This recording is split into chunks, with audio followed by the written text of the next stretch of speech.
Mbukeli, ngikubingelele kuzo zonke indawo lapho khona kufinyela khona lolu hlelo igama lami ngingusithembiso ngwakandlozi. Ngicela amaqala ukuvakashela le channel ncindezele subscribe ebese futhi uthokozele le video. Wembukeli kuduma ikhanda kowesifazane wasemnambithi obambe umyeni wakhe oqotshene embhedeni nomngane wakhe wesilisa ezitika ngocansi. Lo wesifazane oneminyaka engu-34 ubudala ocela ukuba ligodlo igama lakhe nelomyeni wakhe uthe akubonile ngamehlo akhe uyakuxoxela amagwababa echobane.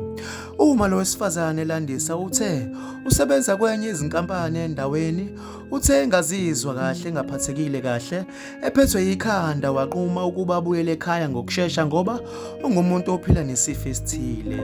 Ngokusho kwakhe uthe ebazi ukuthi umyeni wakhe oyiphoyisa ubesemsebenzini, uthe uthuke woma nasozwaneni uma ebona isango lakwakhe lithe gengelezi uma ingena endlini ephuthuma ngoba ubezitshela ukuthi khona izitswela boya esigangile. Uthe uma engena endlini enkulu wakhangwa izingubo zabesilisa zileqaze phansi, kubonakala nje ukuthi zikhulunywe ngabantu abekade bephuthuma. Uthe isaxokwe yilokho aphuthumise iso lakhe kwelinye lamagumbi, kuvele kwaduma ekhanda ibone indoda yakhe izitika nenye indoda emashitini. Uthe lo wesifazane umbuzile ukuthi yini le akayenzayo.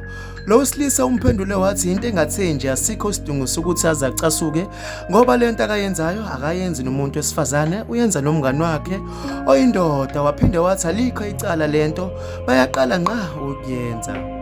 Uthe kusenjalo umyeni wakhe wabesemthumelela imali engango-8,000 rand wamarandi ebhange lakhe ethi iyona ndlela axolisa ngayo.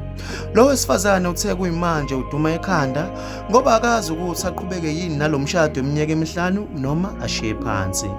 Lo wesifazane ulande wathi lo wesilitha ambambe naye oqotsheni naye ushadile nomunye wesifazane amaziyo.